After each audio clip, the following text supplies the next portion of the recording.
Subscribe करें हमारे YouTube channel को और बेल आइकन को प्रेस करें हमारे लेटेस्ट वीडियोस को देखने के लिए।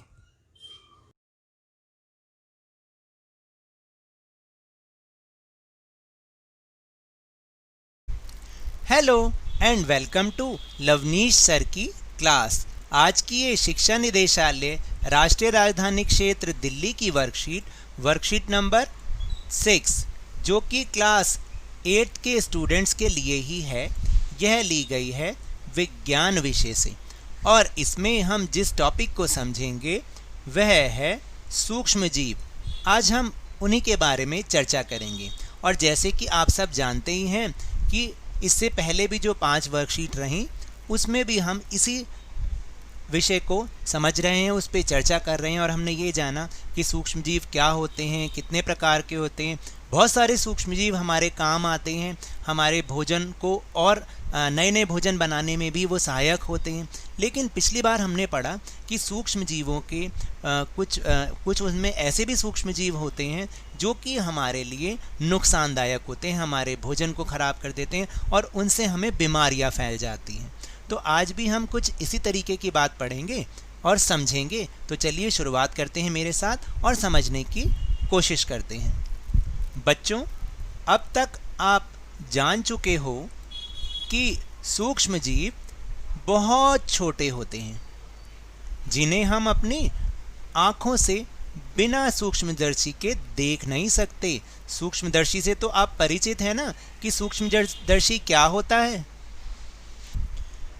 ये सूक्ष्मजीव एक संक्रमित व्यक्ति से दूसरे स्वस्थ व्यक्ति के पास हवा, पानी, सांस या संपर्क के द्वारा जाते हैं और आज हम मानव और पशुओं में सूक्ष्मजीव के कारण होने वाली बीमारियों के बारे में ही जानेंगे। तो समझे आप कि आज हम किसके बारे में जानेंगे। हम जानेंगे कि इन सूक्ष्मजीवों के कारण मानव और पशुओं में कौन कौन सी बीमारियां होती हैं। तो चलिए जानते हैं। तो यहाँ एक चार्ट बनाया गया है जिससे हमें पता चलता है कि कौन कौन से सूक्ष्मजीव से कौन कौन सी बीमारियां फैलती हैं। तो पहले मानव में सूक्ष्मजीव द्वारा होने वाली कुछ बीमारियां। सबसे पहले प्रोटोजोआ, याद है ना कि एक सूक्ष्मजीव का एक प्रकार प्रोटोजोआ भी होता है। प्रोटोजोआ के कारण मलेरिया हो जाता है। मलेरिया में आप जानते हैं कि कई बार बहुत तेज़ बुखार होता है और मलेरिया जानलेवा भी साबित होता है। फिर दूसरा सूक्ष्मजीव है जीवाणु।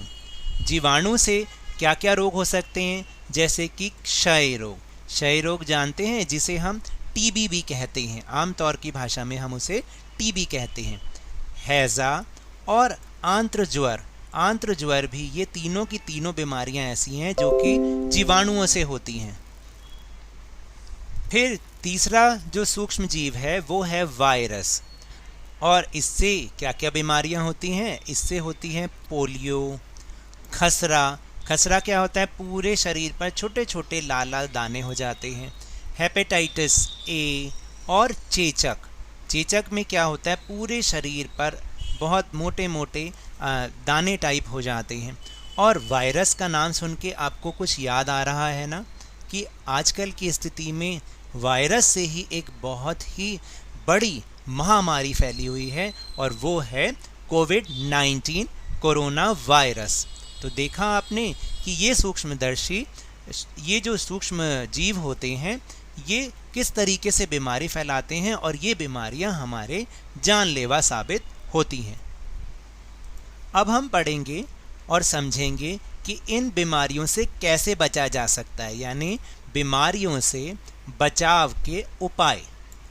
सबसे पहला उपाय है कि अपने आसपास सफाई रखें और खुले में शौच ना करें।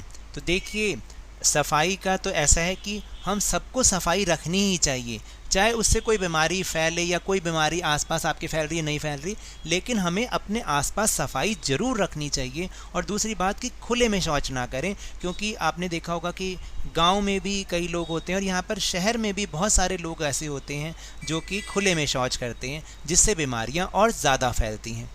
और दूसरा उपाय है कि खाना खाने से पहले और बाद में हाथ ज़रूर धोएं, क्योंकि इससे क्या होता है कि खाना खाने से पहले अगर हमारे हाथ में कोई कीटाणु लगे होते हैं या सूक्ष्मजीव ऐसे चिपके हुए होते हैं जो कि हमें बीमार कर सकते हैं, तो वो पानी से धुल जाएंगे, साबुन से धुल जाएंगे। और खाना खाने के बाद भी जब हमारे हाथों में जो खाने का कुछ भाग लग जाता है तो वो भी हट जाएगा खाना खाने के बाद, इसलिए हाथ धोएं। फिर पानी को अपने आसपास इकट्ठा ना होने दें। और जैसा कि आप सब जानते हैं ना कि आजकल तो डेंगू भी बहुत फैल रहा है, और हमारी दिल्ली सरकार ने एक कार्यक्रम भी चला रखा है कि 10 हफ्ते 10 मिनट ये वाला प्रोग्राम चला रखा है ना, जिसमें सब बच्चे अपने कूलर की जांच करते हैं। रोज हर रविवार को 10 हफ्तों तक 10 मिनट देंगे और उसमें कूलर की जांच करेंगे कि कहीं उसमें पानी तो जमा नहीं है, या कूलर के अलावा कौन सी ऐसी चीज़ है, कोई खाली पड़ी हुई चीज़ कि उसमें पानी तो नहीं जमा है, क्योंकि इस पानी में डेंगू के मच्छर जमा हो जाते हैं और वो हमें बीमारी फैलाते हैं और हमें बीमार कर देते हैं। फिर अगला उपाय है कि बच्चों को समय पर टीका लगवाएं। यदि हम ऐसा नहीं करते तो हमारे बच्चों को, क्योंकि बच्चे बहुत ज़्यादा जल्दी बीमार हो जाते हैं, तो इसलिए अगर हम उन्हें समय पे टीका लगवा देंगे तो उन्हें इन बीमारियों से बचाया जा सकता है। और खांसते समय मुंह पर रुमाल ज़रूर रखें, क्योंकि ऐसा इसलिए कि जब हम खांसते हैं तो बहुत फोर्स के साथ हमारे अंदर जो भी जीवाणु या कीटाणु या जो सूक्ष्म जीव होते हैं वो बाहर निकलते हैं, और जब वो किसी दूसरे पर पहुंचते हैं तो शायद उन्हें भी वो बीमार कर सकते हैं। इसके अलावा अब आप देखेंगे कि एक और चीज़ है, जैसे एंथ्रेक्स। एंथ्रेक्स एक खतरनाक मानव और मवेशी रोग है जो बैसिलस एंथ्रेसिस नामक जीवाणु के कारण होता है, जिसकी खोज सबसे पहले रॉबर्ट कोच ने की थी। तो अब आप समझे कि देखिए एक और ख़तरनाक सूक्ष्मजीव है एंथ्रेक्स, और ये बीमारी है जो कि एक सूक्ष्मजीव बैसिलस एंथ्रेसिस के नाम के जीवाणु के कारण होता है, और ये बहुत ही खतरनाक होता है, और इसकी जो खोज की थी सबसे पहले रॉबर्ट कोच ने की थी। तो ये थे हमारे वर्कशीट के टॉपिक। अब हम चलते हैं अपने प्रश्नोत्तर की ओर, लेकिन उससे पहले एक बहुत ज़रूरी संदेश, और वह है कि नियमित रूप से अपने हाथों को साबुन और पानी से धोएं, तभी हम इस कोरोना वायरस कोविड-19 को हरा सकते हैं। और अगर हम ऐसा करेंगे ना तो हमारी दिल्ली, हमारे भारत और इस दुनिया से बहुत जल्दी ये कोरोना वायरस विदा ले लेगा, क्योंकि सब जगह से ही वो हट जाएगा जब देखेगा कि वो किसी के पास पहुंच ही नहीं पा रहा, क्योंकि सब लोग अपने सफाई रख रहे हैं और प्रोटेक्शन ले रहे हैं। तो इसलिए हमें ऐसा करना बहुत ज़रूरी है। तो चलिए अब हम चलते हैं सबसे पहले प्रश्न की ओर, जो कि है निम्नलिखित में मिलान कीजिए या निम्नलिखित का मिलान करें। तो यहाँ पर दो आपको कॉलम्स दे रखे हैं जिसमें अलग अलग, यहाँ तो जीवाणुओं के प्रकार हैं और वहाँ सामने की तरफ है कि उनके कारण क्या क्या होता है। तो सही को सही के साथ मिलाना है। जैसे सबसे पहला है जीवाणु के कारण क्या होता है। जीवाणु हैजा का एक कारक है, यानी उसका एक रीज़न है, कारण है। फिर दूसरा लैक्टोबैसिलस, याद है ना लैक्टोबैसिलस, नाम याद आ रहा है। लैक्टोबैसिलस सूक्ष्मजीव दही के जमने के लिए ज़रूरी होता है। फिर तीसरा है प्रोटोजोआ। प्रोटोजोआ के कारण क्या होता है, हमने सबसे पहले पढ़ा मलेरिया। और वायरस के कारण क्या होता है, चेचक। और वायरस के कारण अभी जो बीमारी फैल रही है वो भी वायरस के कारण होती है, कोविड-19 कोरोना वायरस। अब हम चलते हैं अपने दूसरे प्रश्न की ओर। तो दूसरा प्रश्न है कि मलेरिया से बचने के कोई दो तरीके बताइए।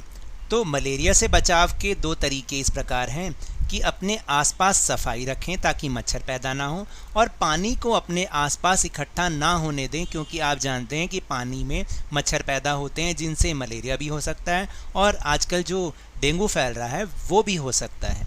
फिर है प्रश्न नंबर 3, मानव में बैक्टीरिया और वायरस द्वारा फैलने वाली 3 बीमारियों के नाम बताइए।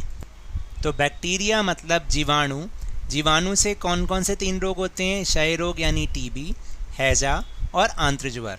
और वायरस से जो बीमारियां होती हैं वे हैं कोविड-19 कोरोना वायरस, पोलियो, खसरा, हेपेटाइटिस ए और छोटी माता जिसे हम स्मॉल पॉक्स भी। फिर चौथा प्रश्न है जो कि आजकल की स्थिति पर ही आधारित है, वह है कि पूरी दुनिया एक महामारी से पीड़ित है। इस महामारी और सूक्ष्म जीव का नाम बताइए जिसके द्वारा ये फैला है और इसे रोकने के कुछ तरीकों का भी उल्लेख कीजिए। तो आप बताइए, हम सबको पता है उस महामारी का नाम है कोविड-19 और जिस सूक्ष्म जीव के द्वारा यह फैलता है उसका नाम है नया कोरोना वायरस SARS-CoV-2।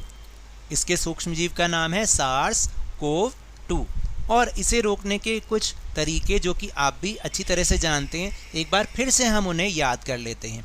जैसे पहला है कि अपने हाथों को साबुन और पानी से नियमित रूप से धोएं। फिर 6 फीट या 2 गज की दूरी जरूर बना के रखें। तीसरा उपाय है कि मास्क पहनिए, मास्क जरूर पहन के रखना है जब भी कहीं बाहर जा रहे हैं। खांसी या छींकने वाले किसी से भी सुरक्षित दूरी बना के रखें, यानी कोई भी व्यक्ति अगर खांस रहा है या छींक रहा है तो उससे एक सुरक्षित दूरी बना के रखें। और बहुत सारा पानी पीना है। बहुत सारा पानी पीने से क्या होता है कि हमारे जो अंदर है, मतलब बहुत देर तक अगर हम पानी ना पिएं तो हमारा शरीर कुछ कमज़ोर सा महसूस होने लग जाता है। तो इसलिए बहुत सारा पानी पिएंगे तो इससे भी हम इससे बच सकते हैं। तो एक बात याद रखिएगा कि इन उपायों को करके हम इस कोरोना वायरस से बहुत आराम से बच सकते हैं। तो आप सब भी इन उपायों को कीजिए। फिर अगला प्रश्न है, प्रश्न नंबर 4, एक ऐसे रोग का नाम बताइए जो मानव और मवेशी रोग दोनों हैं। तो अभी अभी हमने उसके बारे में समझा था। उस रोग का नाम है एंथ्रेक्स, जो कि बैसिलस एंथ्रेसिस नाम के जीवाणु के कारण होता है। तो ये तो थी आज की वर्कशीट। अब अगर आपको मेरे इस तरह समझाने से थोड़ा थोड़ा समझ में आ रहा है तो इस चैनल को और ज़्यादा सब्सक्राइब कीजिए, लाइक कीजिए और बहुत ज़्यादा शेयर कीजिए और मेरे साथ इसी तरह वर्कशीट को समझते रहिए, लेकिन ध्यान और मन लगाकर ज़रूर पढ़ते रहिए। धन्यवाद।